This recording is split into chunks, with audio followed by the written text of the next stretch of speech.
Okay, so this next technique is we call it bookless. Bookless like a curl movement.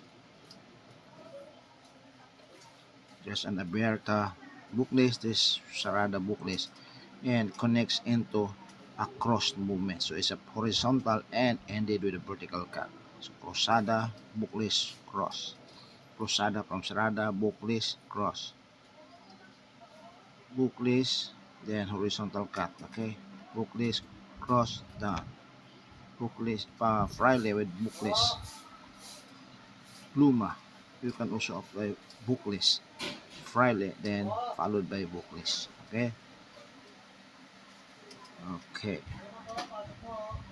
Okay, so what we did here is repetition of the technique. So ulit-ulit lang to make it perfect. So the movement goes from the mother technique fraile to bookless, cruzada to bookless. Okay?